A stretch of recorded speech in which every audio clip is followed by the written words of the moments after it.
Govinda Greens, premium and limited plots, prime location, destination that define your status. In front of AIIMS, Govinda Greens. वित्त मंत्री निर्मला सीतारमण जम्मू कश्मीर के 2 दिवसीय दौरे पर हैं। इस दौरान केंद्रीय वित्त मंत्री ने जम्मू कश्मीर में 165 करोड़ रुपए के विकास परियोजनाओं का उद्घाटन किया, जिनमें झेलम और तवीबार नियंत्रण परियोजनाएं शामिल हैं। 3 कृषि कानूनों की वापसी पर बुधवार को पीएम नरेंद्र मोदी केंद्रीय मंत्रिमंडल की अहम बैठक लेंगे। इस बैठक में कृषि कानून को वापस लेने वाले प्रस्ताव को मंजूरी मिल सकती है। जानकारी के मुताबिक प्रधानमंत्री की अध्यक्षता में होने वाली बैठक में क्रिप्टो करेंसी समेत कई और मुद्दों पर चर्चा होने की उम्मीद है। चारा घोटाला मामले में अगली सुनवाई अब 30 नवंबर को पटना सीबीआई कोर्ट में की जाएगी। आज राष्ट्रीय जनता दल प्रमुख लालू प्रसाद यादव सीबीआई की विशेष अदालत में हाजिर हुए। वो चारा घोटाला समेत स्पेशल जज राजेश कुमार की अदालत में हाजिर हुए, जिसके बाद कोर्ट में सुनवाई को आगे बढ़ाते हुए अगली सुनवाई 30 नवंबर को तय की गई।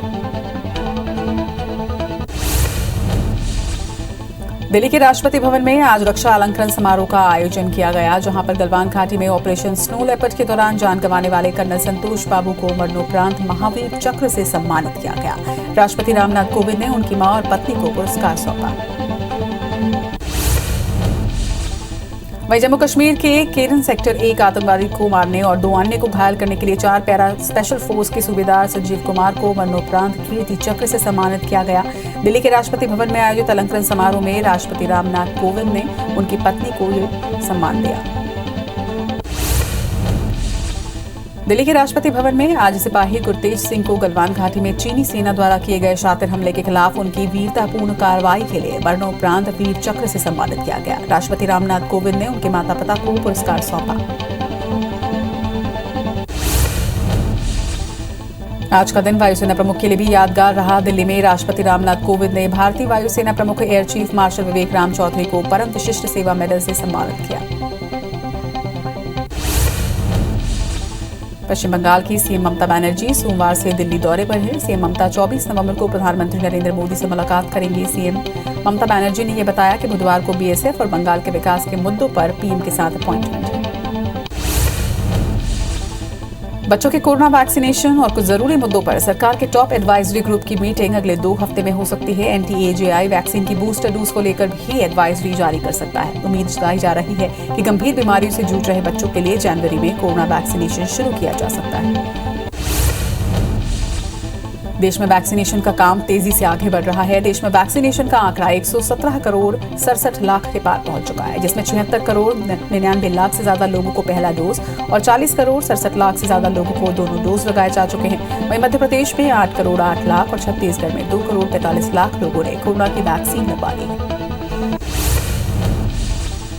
दुनिया भर में कोरोना के मामले बढ़ते हुए 25 करोड़ 83 लाख के पार पहुंच चुके हैं, तो वहीं कोरोना से मौत का आंकड़ा 51,74,000 के पार पहुंच चुका है। पूरी दुनिया में 23 करोड़ 38 लाख से ज्यादा मरीज कोरोना को हराकर स्वस्थ हुए हैं।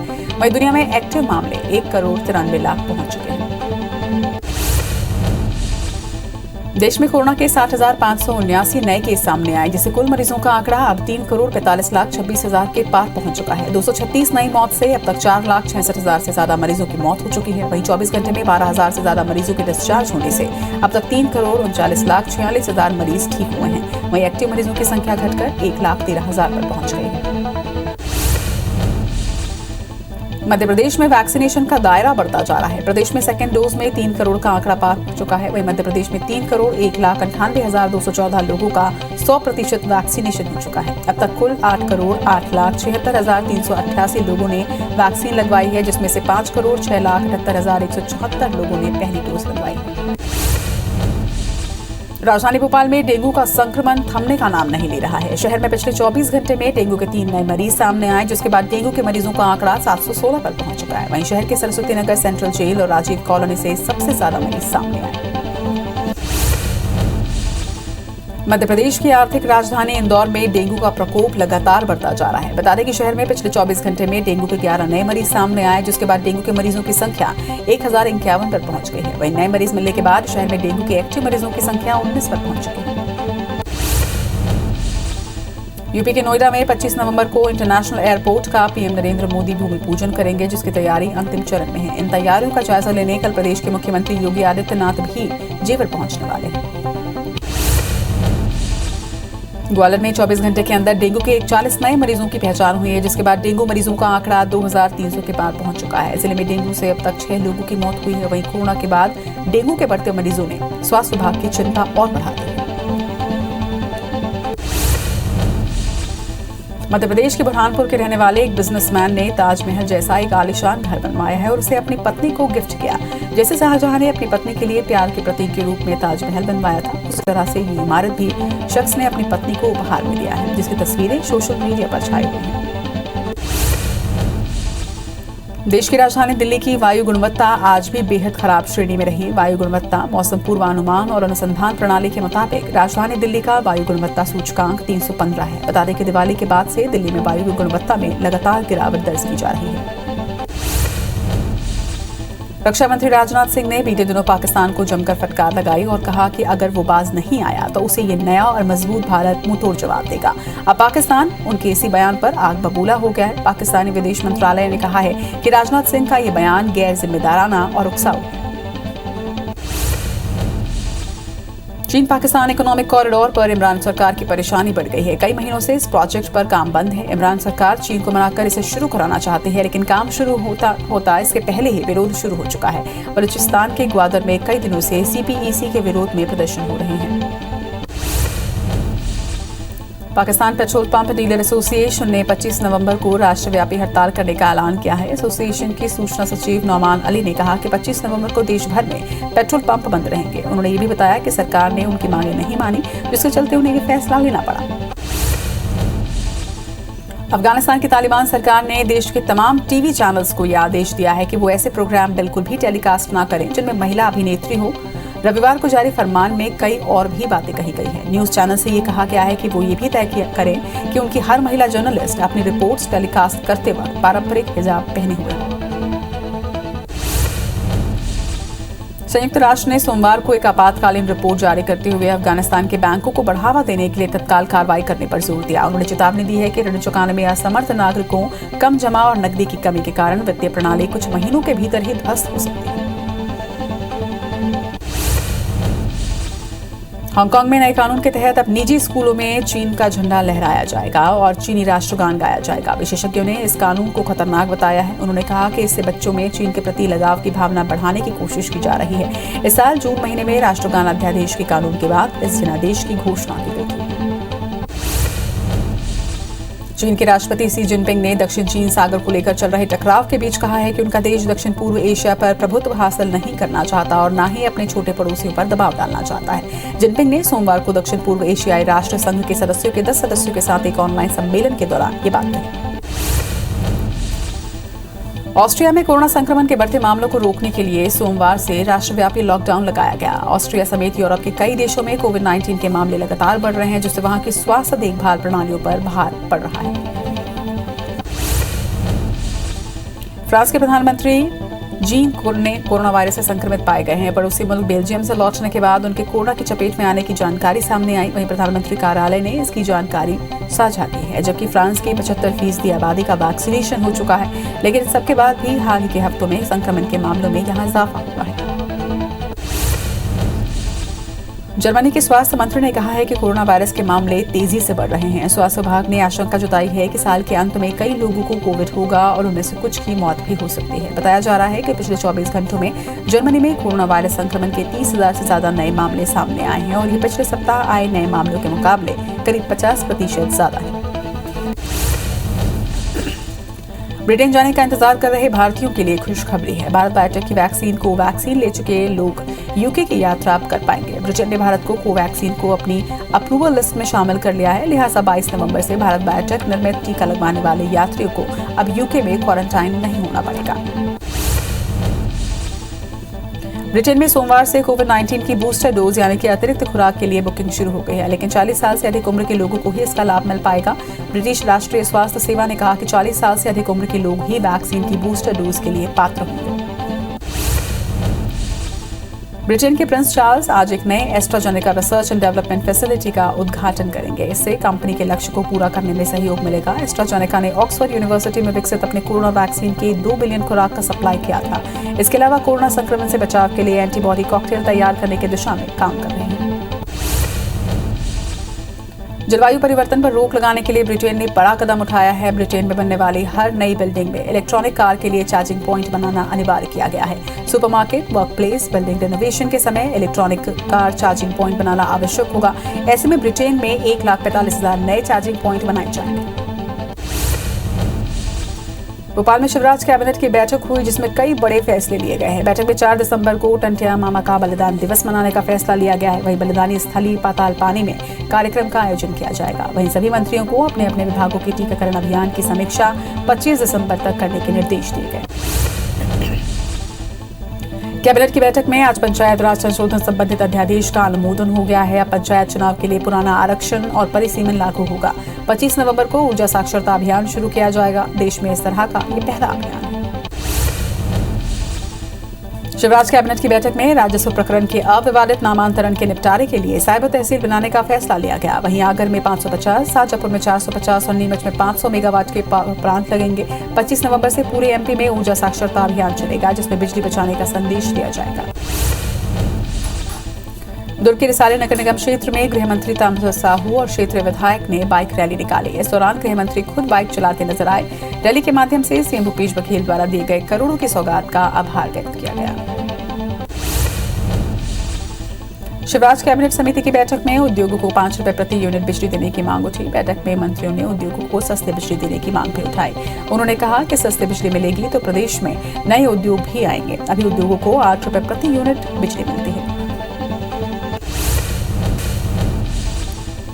भोपाल में मध्याह्न भोजन योजना का नाम बदल दिया गया है। अब इस योजना का नया नाम प्रधानमंत्री पोषण शक्ति मिशन होगा। केंद्र सरकार ने नाम परिवर्तन के निर्देश दिए थे, जिसके बाद एमपी पंचायत विभाग ने सभी जिलों को निर्देश जारी कर दिए हैं। योजना से जुड़े पत्राचार अब पीएम पोषण के नाम से होंगे। सीएम भूपेश बघेल ने प्रधानमंत्री नरेंद्र मोदी को पत्र लिखा है। उन्होंने जूट बारदाना की आपूर्ति में देरी को लेकर पीएम मोदी को पत्र लिखा और बारदाना के समय पर आपूर्ति किए जाने का निवेदन किया है। मध्य प्रदेश में विधानसभा सत्र की अधिसूचना जारी कर दी गई है। एमपी में 20 से 24 दिसंबर तक विधानसभा का शीतकालीन सत्र होगा। 5 दिनों तक चलने वाले इस सत्र में इंदौर, भोपाल में कमिश्नर प्रणाली लागू करने का अध्यादेश आएगा। इसके साथ ही अनुपूरक बजट के अलावा अन्य विधेयक पर चर्चा होगी। राजधानी भोपाल में महिला कांग्रेस की बैठक हुई है। बैठक के बाद पीसीसी चीफ कमलनाथ ने महिला कांग्रेस को गांव में फोकस करने के लिए कहा है। इसके साथ ही सदस्यता अभियान के जरिए बड़ी संख्या में महिलाओं को जोड़ने के निर्देश दिए। वहीं कमलनाथ ने चुनाव में हारने के कारणों का पोस्टमार्टम करने की बात भी कही। मध्य प्रदेश में अब 100% क्षमता के साथ कक्षा 1 से 12वीं तक की सभी कक्षाएं संचालित करने के आदेश दिए गए हैं। स्कूल शिक्षा विभाग ने आदेश जारी करके ये जानकारी दी है। बता दें कि कोरोना संक्रमण को देखते हुए स्कूलों को कम क्षमता के साथ खोला गया था, लेकिन अब सभी कक्षाएं संचालित करने के आदेश जारी कर दिए गए हैं। रायपुर में आज से पूरी क्षमता के साथ स्कूल खुल चुके हैं। आज स्कूलों में बड़ी संख्या में छात्र छात्राएं पहुंचे। पहले दिन शिक्षक और छात्रों में खासा उत्साह भी देखने को मिला। कोरोना संक्रमण के बाद पहली बार 100% उपस्थिति के साथ स्कूल खोले गए। आने वाले दिनों में वैवाहिक कार्यक्रम को देखते हुए रायपुर पुलिस ने वीआईपी रोड में सुगम सुचारू यातायात व्यवस्था बनाने होटल संचालकों और मैरिज पैलेस आयोजकों की बैठक आयोजित की है। बैठक में सभी होटल, क्लब और मैरिज गार्डन के मैनेजरों को जिला प्रशासन के नियमों का पालन के निर्देश दिए। साथ ही फॉर्म में आयोजित कार्यक्रम में पार्किंग व्यवस्था दुरुस्त रखने के लिए कहा गया है। बद इंतजामी और लापरवाही के मामलों को लेकर बदनाम हो चुके सागर के बुंदेलखंड मेडिकल कॉलेज की एक और घोर लापरवाही की तस्वीर सामने आई। एक मासूम के पैर में बंधा प्लास्टर कटवाने के लिए बीएमसी अस्पताल पहुंचे परिजनों से वहां के स्टाफ ने खुद ही आरी लेकर प्लास्टर काटने के लिए कहा। ग्रामीण क्षेत्र खुरई से आए परिजन बीएमसी स्टाफ के इस फरमान को नियम समझ बैठे। मुरैना खाद्य विभाग की टीम ने नंद गंगोली गांव में नकली दूध बनाने वाली फैक्ट्री पर छापेमारी की है, जहां से 35 लीटर आरएम केमिकल और 12 लीटर हाइड्रोजन पेरोक्साइड जब्त किया गया। वहीं 12 लीटर दूध बनाने का पाउडर और 600 लीटर नकली दूध भी बरामद हुआ। जांजगीर चांपा के बैजलपुर गांव में एक तेज रफ्तार हाईवा ने बाइक सवार युवक को कुचल दिया, जिससे बाइक सवार युवक की मौके पर ही मौत हो गई। घटना के बाद आक्रोशित लोगों ने चक्का जाम कर दिया। वहीं सूचना के बाद मौके पर पहुंची पुलिस ने लोगों को समझाइश दी। मामले में पुलिस ने आरोपी हाईवा ड्राइवर के खिलाफ मामला दर्ज कर लिया। सतना में तेज रफ्तार कार ने एक साइकिल सवार को ठोकर मार दी। वहीं हादसे में साइकिल सवार के गंभीर रूप से घायल होने की सूचना है, जिसके बाद स्थानीय और कार सवार लोगों के बीच खूब हंगामा हुआ। घंटों तक चले विवाद की सूचना मिलते ही पुलिस मौके पर पहुंची और मामले को शांत कर दी। नया रायपुर के सेक्टर 24 के सेंट्रल पार्क में करंट लगने से 12 साल की एक मासूम की मौत हो गई। लड़की परिवार के साथ मॉर्निंग वॉक पर गई हुई थी, तभी वो गार्डन की रेलिंग में करंट की चपेट में आ गई। घटना के बाद आक्रोशित ग्रामीणों ने चक्का जाम किया, साथ ही ग्रामीण कार्रवाई और मुआवजे की मांग करते रहे। रायसेन जिले के अब्दुल्लागंज टोल प्लाजा से टोल कर्मियों की गुंडागर्दी का वीडियो वायरल हुआ है, जहां पर टोल कर्मी ट्रक ड्राइवर और उसके साथियों की पिटाई करते नजर आ रहे हैं। बताया जा रहा है कि टोल प्लाजा पर आए दिन टोल कर्मी ऐसे ही मनमानी करते हैं। वहीं टोल कर्मियों के खिलाफ कई बार शिकायत की गई है, लेकिन कोई भी सुनवाई नहीं होती। नशा कारोबार के खिलाफ श्योपुर पुलिस ने बड़ी कार्रवाई करते हुए 3 आरोपियों को दबोचने में कामयाबी हासिल की। तस्करों के पास से 12 लाख रुपए का 80 किलो गांजा जब्त किया गया। वहीं तीनों तस्कर मुरैना के रहने वाले हैं। पुलिस ने गांजे सहित कार को भी जब्त कर लिया है और तीनों ही तस्करों को पूछताछ के बाद जेल भेज दिया। जबलपुर जिले के सीहोर में एक किराना दुकान में ग्राहक के बैग से 3 महिला 2 लाख रुपए निकालकर फरार हो गई। घटना का वीडियो दुकान में लगे सीसीटीवी में कैद हुआ है।